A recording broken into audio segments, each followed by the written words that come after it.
And welcome to study with Mayank, myself शांति।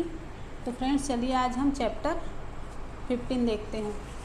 हमारा chapter 15 है प्रकाश मतलब लाइट। तो फ्रेंड्स, आपने छत की पतली झिल्ली से मतलब छेद से सूर्य के प्रकाश की किरण पुंज को कमरे में आते हुए देखा होगा। स्कूटर, कार, रेलगाड़ी के इंजनों के जो हेड लैम्प हैं उससे आते प्रकाश की किरणों को देखा होगा, है ना।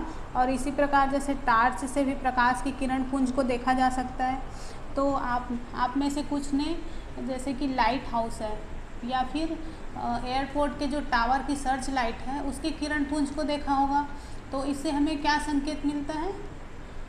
तो फ्रेंड्स, जैसे कि हमने लास्ट चैप्टर में पढ़ा था कि प्रकाश एक सरल रेखा में गमन करती है ना।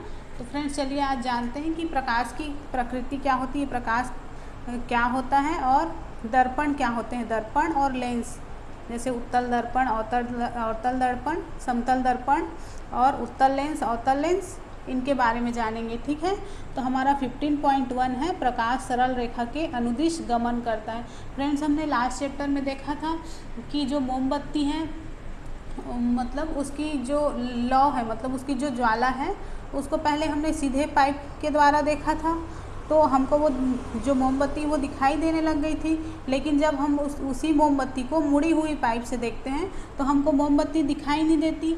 इसका मतलब क्या हुआ? तो इसका सीधा मतलब ये है कि प्रकाश एक सरल रेखा के अनुदिश गमन करता है। ओके, तो यहाँ पर प्रूफ होता है कि प्रकाश एक सीधी रेखा में गमन करती है। ओके, तो चलिए अब आगे देखते हैं।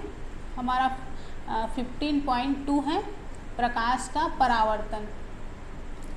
तो फ्रेंड्स, जैसे कि हमने लास्ट चैप्टर में ये भी देखा था कि कोई जल की सतह, मतलब कहीं झील या तालाब में आप वहाँ पर अगल बगल में खड़े होंगे तो आपका परछाई उसमें दिखाई देने लगता है। मतलब ये जो झील है या जो जल है वो प्रकाश को परावर्तित कर सकती है। तो प्रकाश की जो ये परावर्तित करने की विधि है, इसे किसी अगर चमकदार पृष्ठ वाली सतह पर डाला जाए, मतलब कोई जो जैसे कि आप कांच ले लो, एक प्लेन कांच ले लो, उससे कोई रोशनी या प्रकाश डालोगे तो प्रकाश आर पार चली जाएगी। लेकिन अगर उसी कांच के पीछे कोई चमकीली मतलब पेंट कर दोगे आप, तो क्या होगा? तो वो जो चमकदार सतह है वो एक दर्पण की तरह काम करने लग जाएगा, जो कांच है वो, है ना। और इसी तरह मान लो आप एक स्टेनलेस स्टील ले लो, तो उसकी सतह पर अगर लाइट या प्रकाश डालेंगे तो प्रकाश की दिशा को वो परावर्तित कर सकता है ना। उसी तरह जो जल की पृष्ठ है, मतलब जल की सतह है, वो भी एक दर्पण की तरह कार्य करता है और प्रकाश के पथ को बदल देते हैं। तो ये सब क्या कहलाते हैं? यही प्रकाश के परावर्तन कहलाते हैं। ठीक है। तो फ्रेंड्स, कोई भी पॉलिश किया हुआ या चमकदार पृष्ठ दर्पण की भांति कार्य कर सकता है। ओके, तो फ्रेंड्स, जब प्रकाश किसी दर्पण पर पड़ता है तो क्या होता है?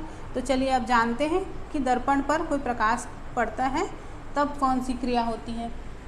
फ्रेंड्स, आपने वो पंचतंत्र की कथा में सुना होगा कि किस तरह से शेर और खरगोश, मतलब खरगोश जो है बुद्धिमानी से शेर को वो कुएं में परछाई दिखाता है ना, और उसी की परछाई दिखती है और शेर समझता है कि कोई दूसरा शेर कुएं के अंदर है, इसलिए वो छलांग लगा देता है। और ये क्या थी? तो ये खरगोश की बुद्धिमानी थी। और उसने किस चीज़ का प्रयोग किया वहाँ पर? तो जल के सतह से परावर्तन का ही प्रयोग किया था। ओके, तो फ्रेंड्स, दर्पण अपने ऊपर पड़ने वाली प्रकाश की दिशा को बदल देता है, जैसे कि हमने पढ़ा। और दूसरा है दर्पण द्वारा प्रकाश का यह परिवर्तन प्रकाश का परावर्तन कहलाता है। मतलब दर्पण के द्वारा जो अपनी मतलब प्रकाश जो आ रही थी दर्पण के ऊपर पड़ी, उसकी दिशा को बदल दिया उसने, तो यही क्या कहलाता है? प्रकाश का परावर्तन कहलाता है। ठीक है। अब इसका उदाहरण क्या है?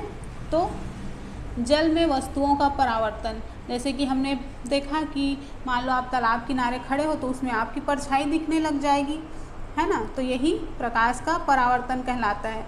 ठीक है। अब देखते हैं, कोई भी पॉलिश किया हुआ अथवा चमकदार पृष्ठ दर्पण की भांति कार्य करती है।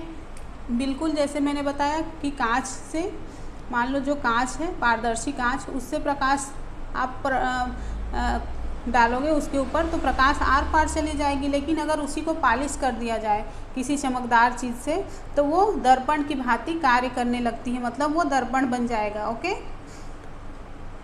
फ्रेंड्स, यहाँ पर एक उदाहरण है। तो यहाँ पर हमने एक मोमबत्ती ली है, ठीक है, हमने ये मोमबत्ती लिया और ये एक समतल दर्पण है। मतलब फ्रेंड्स, हम जो घर में डेली यूज़ करते हैं वो क्या कहलाता है, तो वो एक समतल दर्पण ही है। ओके, और समतल दर्पण का यूज़ हम अपने चेहरा देखने के लिए करते हैं, ठीक है। तो फ्रेंड्स, ये मोमबत्ती इसके सामने रखी हुई है और ये एक समतल दर्पण है ना, और ये मोमबत्ती जल रही है। तो मोमबत्ती की जो लौ है उसको अगर हम दर्पण में देखने का प्रयास करें तो ऐसा लगता है जैसे कि इसी प्रकार की सेम टू सेम मोमबत्ती जो है दर्पण के पीछे रखी हुई है, मतलब इस दर्पण के पीछे कोई मोमबत्ती रखी हुई है, ऐसे हमको आभास होता है ना। तो दर्पण द्वारा जो बनाया गया मोमबत्ती का प्रतिबिंब है, मतलब ये जो मोमबत्ती है और ये इसके पीछे जो प्रतिबिंब बन रही है, तो इसी को हम क्या बोलेंगे, तो इसी को प्रतिबिंब बोलेंगे। ओके, और ये जो मोमबत्ती है वो क्या कहलाएगी, तो मोमबत्ती को हम बिंब बोलेंगे। बिंब मतलब कोई वस्तु को ही बिंब बोला जाता है जिसकी हमको छाया प्रति दिखाई देती है। ओके, तो ये क्या हुआ, तो ये समतल दर्पण का उदाहरण है। ओके, अगर हम इस मोमबत्ती को दर्पण के सामने इधर उधर हिलाते हैं, आगे पीछे करते हैं, तो हमको मतलब हर स्थिति में जो प्रतिबिंब है वो अलग अलग जगह दिखाई देगी। ओके, और ये जो प्रतिबिंब है मतलब उसमें जो लौ है तो मोमबत्ती के ऊपरी सिरे पर ही, मतलब सीधी ही दिखाई देगी हमको। ओके, बिल्कुल जैसे मोमबत्ती को रखे हो सेम टू सेम वैसे ही दिखाई देगी। तो इसको हम क्या बोलेंगे, तो इसको सीधा प्रतिबिंब कहते हैं, ठीक है। जो प्रतिबिंब इसमें सीधी बन रही है तो इसको हम सीधा प्रतिबिंब कहेंगे। चलिए और देखते हैं इसके बारे में। तो जो प्रतिबिंब पर्दे पर प्राप्त किया जा सके उसे वास्तविक प्रतिबिंब कहलाता है, मतलब जिसको हम पर्दे पर प्राप्त कर सकते हैं। जैसे कि फ़ोटोग्राफी देखे हो आप, तो फ़ोटोग्राफी क्या है, तो जो भी जिस भी चीज़ की हम फ़ोटो लेते हैं उसको एक पेपर पर प्राप्त कर सकते हैं, तो वो क्या कहलाता है, वो वास्तविक प्रतिबिंब कहलाता है। ओके, लेकिन हम समतल दर्पण पर वास्तविक प्रतिबिंब नहीं प्राप्त कर सकते, ठीक है। तो जिस प्रतिबिंब को पर्दे पर प्राप्त न किया जा सके उसे आभासी प्रतिबिंब कहते हैं। मान लीजिए आप इस जो दर्पण है उस पर एक कागज़ लगा दिए और फिर मोमबत्ती का प्रतिबिंब उस पर पड़ेगा नहीं ना, तो आप उसको कैसे भी रख लो उसमें आपको उसका प्रतिबिंब नहीं दिखाई देगा। मान लो इस दर्पण में अगर आप कागज़ चिपका दोगे तो क्या दिखाई देगा, मोमबत्ती उसकी छाया दिखाई देगी, नहीं दिखाई देगी। तो जिस प्रतिबिंब को पर्दे पर प्राप्त न किया जा सके उसे आभासी प्रतिबिंब कहते हैं। ओके, समझ में आया। चलिए अब देखते हैं, समतल दर्पण द्वारा बना प्रतिबिंब सीधा होता है। फ्रेंड्स, ये जो समतल दर्पण है उससे जब भी प्रतिबिंब बनेगा वो सीधा ही बनेगा, जैसे कि आप देख रहे हो इस डायग्राम में देख रहे हो, तो सेम इसी तरह से समतल दर्पण पर प्रतिबिंब सीधा बनता है। हम अपना चेहरा देखते हैं दर्पण में तो हमको सीधा दिखाई देता है, बिल्कुल हम जैसे खड़े हैं वैसे ही, कि आपका सिर ऊपर ही रहता है हमेशा, कि आपका सिर पैर ऊपर या सिर नीचे ऐसे तो नहीं दिखाई देता। तो इसका मतलब हुआ कि समतल दर्पण पर बना प्रतिबिंब हमेशा सीधा होता है। ओके, अब यह आभासी होता है तथा बिंब के समान साइज का होता है। मतलब आभासी मतलब जिसको हम पर्दे पर प्राप्त नहीं कर सकते उसको आभासी कहते हैं। तो यही बता रहा है कि यह आभासी होता है तथा बिंब के समान साइज का होता है। बिंब मतलब जो वस्तु रखी गई है उसके समान साइज का होगा। जैसे कि आप मोमबत्ती देखें यहाँ पे, तो ये सेम टू सेम मोमबत्ती के साइज़ की ही दिख रही थी, तो इसका मतलब हुआ कि बिंब के समान साइज का होता है, ठीक है। प्रतिबिंब दर्पण के पीछे उतनी ही दूरी पर बनता है जितनी कि दर्पण के सामने बिंब की दूरी होती है। मतलब कोई वस्तु जितनी दूरी पर रखा होगा सेम उतनी ही दूरी पर दिखाई देगा। ओके, चलिए आगे देखते हैं।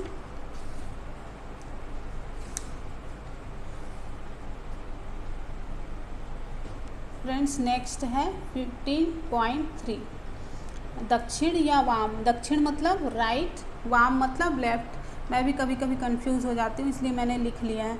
दक्षिण मतलब राइट और वाम मतलब लेफ्ट। जैसे कि हम बोलते हैं दाहिना हाथ मतलब जिससे हम खाना खाते हैं, और बायां हाथ मतलब जिससे खाना नहीं खाते। ओके ठीक है। तो दक्षिण मतलब राइट हैंड और वाम मतलब लेफ्ट हैंड, मतलब दायां हाथ राइट हैंड, बायां हाथ लेफ्ट हैंड। ठीक है। तो फ्रेंड्स, जब आप समतल दर्पण के सामने अपना प्रतिबिंब देखते हैं, मतलब अपना चेहरा देखते हो, तो क्या यह ठीक आपके जैसा दिखाई देता है? या कभी कभी आपने ध्यान दिया है कि दर्पण में आपके मतलब जो प्रतिबिंब है उसमें एक डिफरेंस होता है। तो ये डिफरेंस क्या होता है, चलिए जानते हैं। आप ये देख रहे हो, ये लड़का खड़ा हुआ है एक समतल दर्पण के सामने, है ना, अपना फ़ोटो देख रहा है इसमें। तो हम जब उसके सामने में खड़े होते हैं तो प्रतिबिंब देखने पर हमें ऐसे लगता है जैसे इसने अपना लेफ्ट हैंड ऊपर उठाया है, लेकिन जब वो सामने देख रहा है तो उसको ऐसे लग रहा है कि उसका राइट हैंड ऊपर उठा हुआ है। ठीक है। और लेफ्ट हैंड नीचे है, जबकि ये इसका राइट हैंड है और ये लेफ्ट हैंड है, लेकिन फ़ोटो में उसको राइट लेफ्ट दिख रहा है और लेफ्ट राइट दिख रहा है। समझ में आया आपको? तो चलिए पढ़ लेते हैं थोड़ा सा। दर्पण द्वारा बने प्रतिबिंब में बिंब का वाम मतलब लेफ्ट भाग प्रतिबिंब के दक्षिण भाग की भांति दिखाई देता है, मतलब राइट के जैसे दिखाई देता है, तथा बिंब का दक्षिण भाग प्रतिबिंब के वाम भाग की तरह दिखाई देता है। वही बात है, मतलब राइट लेफ्ट दिखेगा और लेफ्ट राइट दिखेगा। आपने भी ये बहुत बार देखा होगा, है ना। तो इसको हम इस डायग्राम से समझ सकते हैं। ठीक है। तो अब फ्रेंड्स, एक इसका एक और एग्जाम्पल है। आपने एम्बुलेंस देखा है, उसमें एम्बुलेंस उल्टा लिखा होता है। तो क्यों लिखा होता है उल्टा? क्योंकि जब भी मतलब एम्बुलेंस के सामने जो भी गाड़ी जा रही है, मतलब जो भी वाहन उसके सामने जा रहे हैं, तो एम्बुलेंस जब चलती तो अगर उस पर एम्बुलेंस उल्टा इसीलिए लिखा रहता है कि जो भी उसके सामने वाहन है उसको सही से देख पाए, अपने जो साइड मिरर है उस पर एम्बुलेंस को जो उल्टा लिखा है उसको सीधा पढ़ पाएँ। ओके फ्रेंड्स, हम लेंस को मतलब छू कर जान सकते हैं कि कौन सा लेंस उत्तल लेंस है और कौन सा लेंस अवतल लेंस है। ये लेंस जो है वो दर्पण से बिल्कुल अलग होते हैं। ओके, दर्पण में क्या होता है, एक तरह उसमें चमकीला पदार्थ का लेप लगा होता है। ठीक है, उसको पेंट किया गया होता है और वो पारदर्शी नहीं होता, उसके आर पार प्रकाश नहीं जा सकती दर्पण के।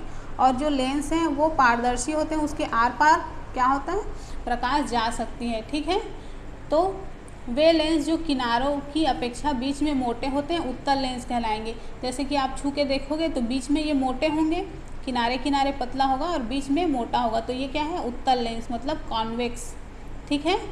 और जो किनारों की अपेक्षा बीच में पतले होते हैं वे अवतल लेंस कहलाते हैं। जैसे कि ये किनारे पर मोटा होगा और बीच में पतला, तो अवतल लेंस मतलब कॉन्केव लेंस, सॉरी। तो यहाँ पर भी आपको वही दिख रहा है कि ये जो गहरा भाग दिख रहा है यहाँ पे और इसका उभरा भाग, सेम चम्मच को याद करिए। तो चम्मच में ये जो गहरा भाग है उसको देखिए और ये उभरा हुआ भाग। ठीक है। तो ये जो लेंस है वो पारदर्शी होते हैं, इनमें से प्रकाश गुजारा जा सकता है। मुझे लगता है कि लेंस तो क्लियर हो गया होगा आपको। फ्रेंड्स, ये जो लेंस है उसको कभी भी मतलब जो सूर्य के चमकीले प्रकाश को देखना खतरनाक हो सकता है ना, और हमको डायरेक्ट मतलब सूर्य की रोशनी को इससे नहीं देखना चाहिए। ठीक है, ये हमारे आँखों को काफ़ी नुकसान पहुंचा सकता है। तो फ्रेंड्स, चलिए अब जो लेंस है उसके बारे में कुछ फैक्ट देखते हैं। ठीक है। तो उत्तल लेंस उस पर पड़ने वाले आपतित प्रकाश को अभिसरित मतलब अंदर की ओर मोड़ देता है। ठीक है, मतलब उत्तल लेंस में जैसे ये उत्तल लेंस है, इसमें प्रकाश पड़ रही है तो ये प्रकाश को अंदर की ओर मोड़ देता है। ठीक है, और इसे अभिसारी लेंस कहते हैं। अभिसारी क्यों बोलते हैं? क्योंकि जो रोशनी आ रही है उसको एक जगह पर केंद्रित कर देता है। ठीक है, जैसे कि आपने जो मैग्नीफाइंग ग्लास है उसका यूज़ किया होगा किसी कागज़ को जलाने के लिए, तो उसमें सूर्य की सारी रोशनी आकर एक जगह इकट्ठी हो जाती है एक पॉइंट पर और फिर वो कागज़ जलना शुरू कर देता है। तो ये क्या है, अभिसारी लेंस कहलाते हैं। ठीक है, और ये जो प्रोसेस है वो उत्तल लेंस के द्वारा ही हो सकता है, ठीक है। अवतल लेंस आपतित प्रकाश को अपसरित मतलब बाहर की ओर फेंकता है, बाहर की ओर मोड़ देता है। ये देख रहे हो आप, ये अवतल लेंस है, इसमें जो प्रकाश आ रही है वो बाहर की ओर, ये दोनों सिरे देख रहे हो आप, ये बाहर की ओर मतलब प्रकाश को फैला देता है, इसलिए इसे अपसारी लेंस कहते हैं, ठीक है। अपसरण मतलब फैला देना, अपसारित करना मतलब प्रकाश को फैला देना, इसलिए यहाँ पर जो चित्र है वो बड़ा बनता है इसी के कारण, और मतलब जो प्रतिबिंब दिखाई देता है हमको वो बड़ा बनता है, ठीक है। और यहाँ पर प्रतिबिंब कैसे बनेगा, तो चलिए इसका फैक्ट देखते हैं आगे क्या है। फ्रेंड्स, उत्तल लेंस में वास्तविक तथा उल्टा प्रतिबिंब बना सकते हैं। जो पहले ये डायग्राम के साथ समझते हैं, ये जो उत्तल लेंस है इसमें वास्तविक और उल्टा प्रतिबिंब बना सकते हैं, मतलब जो हम किसी वस्तु को अगर यहाँ पर रखें तो उसको पर्दे पर प्राप्त किया जा सकता है, तो जिसको प्राप्त किया जा सके उसी को वास्तविक प्रतिबिंब बोला जाता है। पर ये जो चित्र या बनेगा वो उल्टा होगा, ठीक है। जब बिंब लेंस के अत्यंत निकट रखा जाता है, मतलब बिंब लेंस के बिल्कुल पास में रखा जाएगा, तो बनने वाला प्रतिबिंब आभासी, सीधा तथा आवर्धित होगा। जैसे कि हमने किस में देखा था, तो यही सेम चीज़ हमने अवतल लेंस में देखा था, ठीक है। सॉरी, अवतल लेंस नहीं, अवतल दर्पण में देखा था, सेम यही प्रोसेस, ओके। तो बनने वाला प्रतिबिंब आभासी, सीधा तथा आवर्धित होता है। जब लेंस को वस्तुओं को आवर्धित करके देखने के लिए उपयोग किया जाता है तो इसे आवर्धक लेंस या मैग्नीफाइंग लेंस कहते हैं, ठीक है। चीज़ों को बड़ा करके देखने के लिए यूज़ करते हैं तो इसको आवर्धक लेंस बोला जाता है, ओके। अवतल लेंस सदैव सीधा, आभासी तथा साइज में बिंब से छोटा प्रतिबिंब बनाता है। ये अवतल लेंस देख रहे हो, इससे हमेशा सीधा प्रतिबिंब बनेगा, आभासी मतलब उसको पर्दे पर प्राप्त नहीं किया जा सकता, और साइज में बिंब से छोटा प्रतिबिंब बनता है, मतलब साइज में छोटा प्रतिबिंब बनेगा, ओके। फ्रेंड्स, हमारा नेक्स्ट है सूर्य का प्रकाश श्वेत अथवा रंगीन।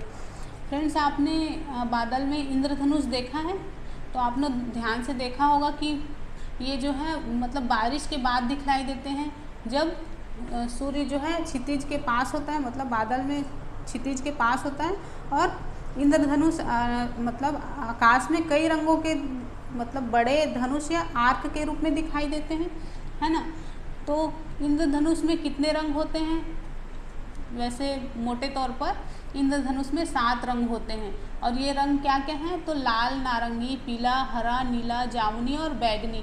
तो आपने देखा होगा कि जब आप कभी साबुन का बुलबुला बनाते हो तो वो भी रंगीन दिखाई देता है, और उसी प्रकार से कोई सीढ़ी है, उससे अगर वो धूप में अगर रखी हो तो उसमें भी हमको रंग दिखाई देता है ना। तो ये सब मतलब इन सब को देखने के बाद हम कह सकते हैं कि सूर्य का प्रकाश जो है अनेक रंगों का या वर्णों का मिश्रण है, ठीक है। यहाँ पर लिखा है सूर्य के प्रकाश में 7 रंग विद्यमान हैं, ऐसे प्रकाश को श्वेत प्रकाश कहते हैं, ठीक है। उदाहरण इसका इंद्रधनुष प्रिज्म से प्रकाश का 7 रंगों में दिखाई देना। चलिए इसको भी समझ लेते हैं थोड़ा सा।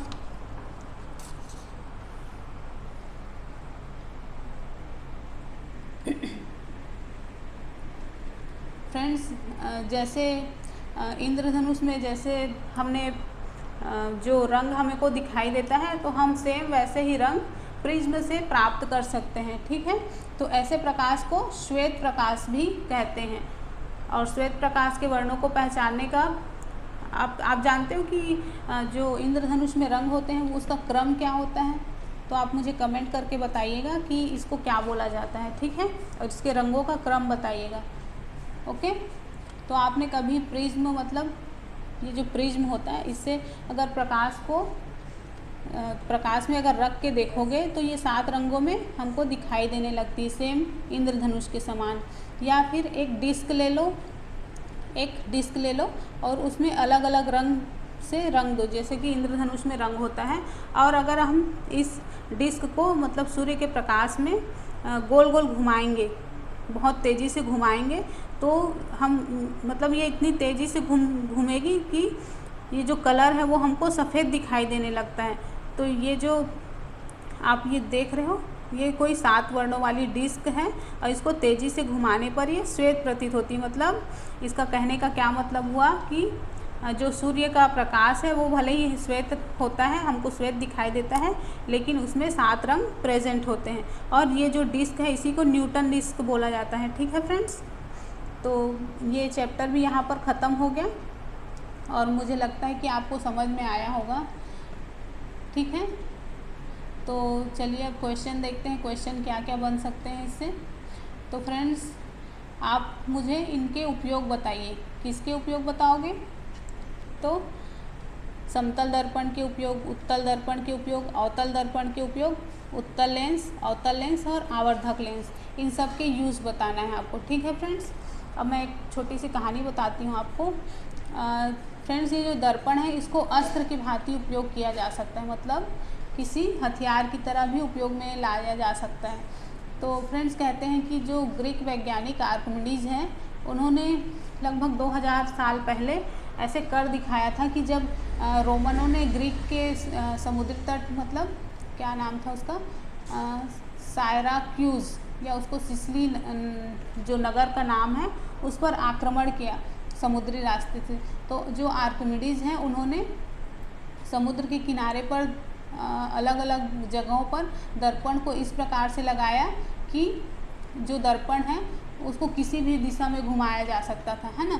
और इसी प्रकार से व्यवस्थित किया गया कि वे सूर्य के प्रकाश को, जो रोमन सैनिक है जिन्होंने उनके ऊपर आक्रमण किया था, उनके ऊपर परावर्तित किया जा सके। मतलब जो दर्पण है उससे सूर्य के प्रकाश को उनके ऊपर परावर्तित किया गया। तो सूर्य के प्रकाश से रोमन सैनिक बिल्कुल चौंधिया गए और वो नहीं जानते थे कि ये क्या हो रहा है, और वे चकरा गए और वहाँ से भाग खड़े हुए। ठीक है, तो ये एक ऐसा उदाहरण है जो ये स्पष्ट करता है कि किसी भी प्रकार की सैनिक ताकत पर सूझबूझ से विजय पाई जा सकती है। ठीक है, और यहाँ पर ये भी हमने देखा कि जो दर्पण है उसका यूज़ किस प्रकार से अस्त्र के रूप में किया गया। ठीक है फ्रेंड्स, तो फ्रेंड्स, अगर वीडियो पसंद आया हो तो बिल्कुल लाइक करिएगा। आप लोग शायद वीडियो तो देख लेते हो पर लाइक नहीं करते हो, है ना। तो फ्रेंड्स, लाइक करिए और कमेंट्स भी करिए, ओके, और ज़्यादा से ज़्यादा लोगों तक पहुंचाइए वीडियो को। ठीक है, तो फिर मिलते हैं नेक्स्ट वीडियो में। Okay, bye bye. फ्रेंड्स, हम लेंस को मतलब छू कर जान सकते हैं कि कौन सा लेंस उत्तल लेंस है और कौन सा लेंस अवतल लेंस है। ये लेंस जो है वो दर्पण से बिल्कुल अलग होते हैं। ओके, दर्पण में क्या होता है, एक तरह उसमें चमकीला पदार्थ का लेप लगा होता है। ठीक है, उसको पेंट किया गया होता है और वो पारदर्शी नहीं होता, उसके आर पार प्रकाश नहीं जा सकती दर्पण के। और जो लेंस हैं वो पारदर्शी होते हैं, उसके आर पार क्या होता है, प्रकाश जा सकती है। ठीक है, तो वे लेंस जो किनारों की अपेक्षा बीच में मोटे होते हैं उत्तल लेंस कहलाएंगे। जैसे कि आप छू के देखोगे तो बीच में ये मोटे होंगे, किनारे किनारे पतला होगा और बीच में मोटा होगा, तो ये क्या है, उत्तल लेंस मतलब कॉन्वेक्स। ठीक है, और जो किनारों की अपेक्षा बीच में पतले होते हैं वे अवतल लेंस कहलाते हैं। जैसे कि ये किनारे पर मोटा होगा और बीच में पतला, तो अवतल लेंस मतलब कॉन्केव लेंस, सॉरी। तो यहाँ पर भी आपको वही दिख रहा है कि ये जो गहरा भाग दिख रहा है यहाँ पे और इसका उभरा भाग, सेम चम्मच को याद करिए। तो चम्मच में ये जो गहरा भाग है उसको देखिए और ये उभरा हुआ भाग। ठीक है, तो ये जो लेंस है वो पारदर्शी होते हैं, इनमें से प्रकाश गुजारा जा सकता है। मुझे लगता है कि लेंस तो क्लियर हो गया होगा आपको। फ्रेंड्स, ये जो लेंस है उसको कभी भी मतलब जो सूर्य के चमकीले प्रकाश को देखना खतरनाक हो सकता है ना, और हमको डायरेक्ट मतलब सूर्य की रोशनी को इससे नहीं देखना चाहिए। ठीक है, ये हमारे आँखों को काफ़ी नुकसान पहुंचा सकता है। तो फ्रेंड्स, चलिए अब जो लेंस है उसके बारे में कुछ फैक्ट देखते हैं। ठीक है, तो उत्तल लेंस उस पर पड़ने वाले आपतित प्रकाश को अभिसरित मतलब अंदर की ओर मोड़ देता है। ठीक है, मतलब उत्तल लेंस में, जैसे ये उत्तल लेंस है इसमें प्रकाश पड़ रही है तो ये प्रकाश को अंदर की ओर मोड़ देता है, ठीक है, और इसे अभिसारी लेंस कहते हैं। अभिसारी क्यों बोलते हैं? क्योंकि जो रोशनी आ रही है उसको एक जगह पर केंद्रित कर देता है, ठीक है। जैसे कि आपने जो मैग्नीफाइंग ग्लास है उसका यूज़ किया होगा किसी कागज़ को जलाने के लिए, तो उसमें सूर्य की सारी रोशनी आकर एक जगह इकट्ठी हो जाती है एक पॉइंट पर, और फिर वो कागज़ जलना शुरू कर देता है। तो ये क्या है? अभिसारी लेंस कहलाते हैं, ठीक है।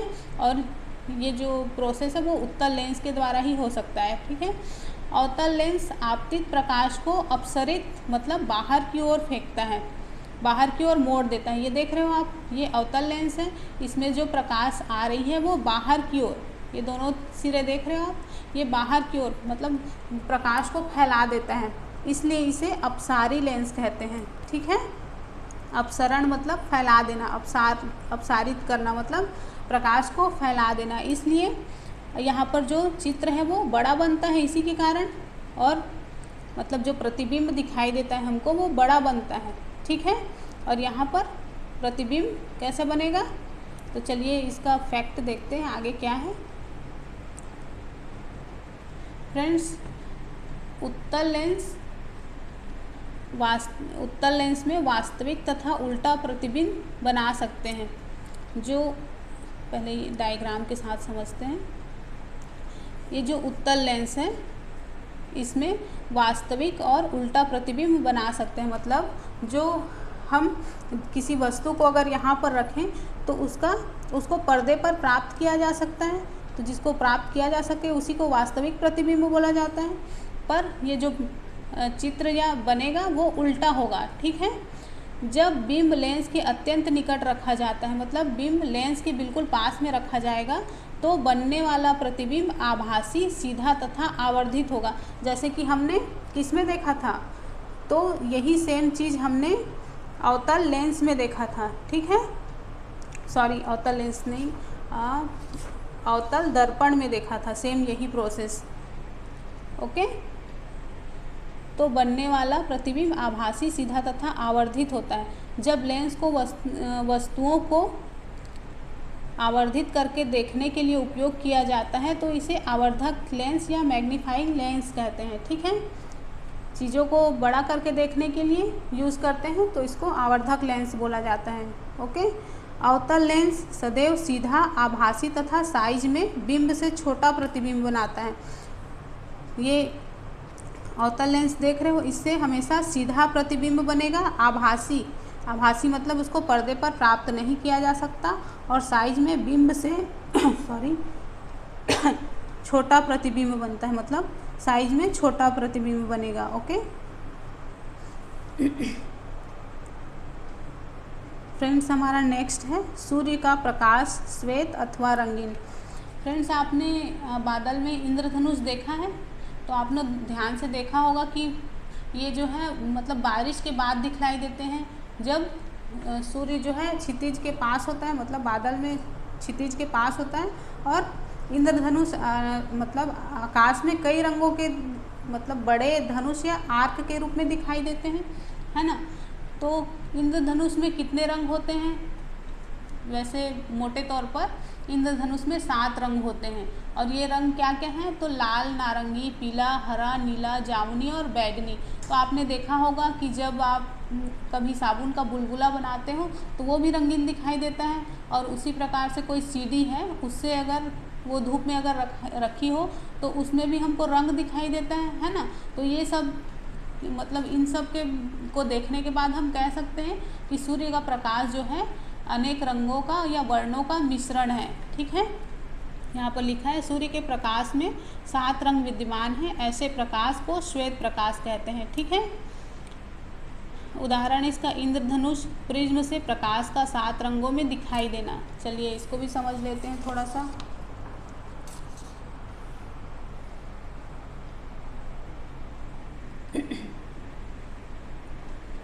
फ्रेंड्स, जैसे इंद्रधनुष में जैसे हमने जो रंग हमें को दिखाई देता है तो हम सेम वैसे ही रंग प्रिज्म से प्राप्त कर सकते हैं, ठीक है। तो ऐसे प्रकाश को श्वेत प्रकाश भी कहते हैं, और श्वेत प्रकाश के वर्णों को पहचानने का आप जानते हो कि जो इंद्रधनुष में रंग होते हैं वो उसका क्रम क्या होता है? तो आप मुझे कमेंट करके बताइएगा कि इसको क्या बोला जाता है, ठीक है, और इसके रंगों का क्रम बताइएगा। ओके, तो आपने कभी प्रिज्म, मतलब ये जो प्रिज्म होता है, इससे अगर प्रकाश में अगर रख के देखोगे तो ये 7 रंगों में हमको दिखाई देने लगती है, सेम इंद्रधनुष के समान। या फिर एक डिस्क ले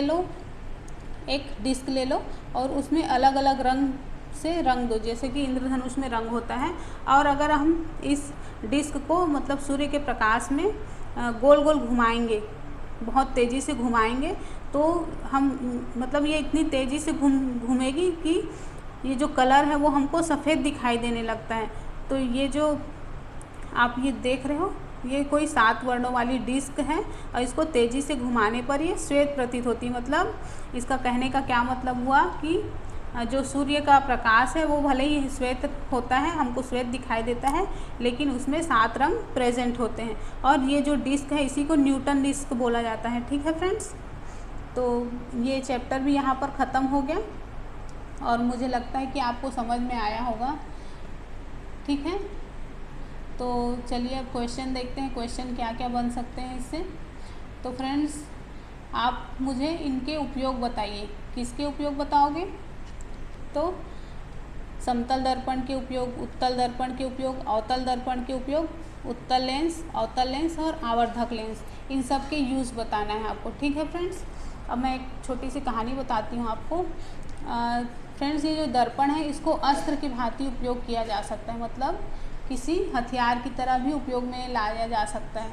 तो फ्रेंड्स कहते हैं कि जो ग्रीक वैज्ञानिक आर्किमिडीज हैं, उन्होंने लगभग 2000 साल पहले ऐसे कर दिखाया था कि जब रोमनों ने ग्रीक के समुद्री तट, मतलब क्या नाम था उसका, सायराक्यूज़ या उसको सिसिली जो नगर का नाम है, उस पर आक्रमण किया समुद्री रास्ते से। तो जो आर्किमिडीज हैं उन्होंने समुद्र के किनारे पर अलग अलग जगहों पर दर्पण को इस प्रकार से लगाया कि जो दर्पण है उसको किसी भी दिशा में घुमाया जा सकता था, है ना।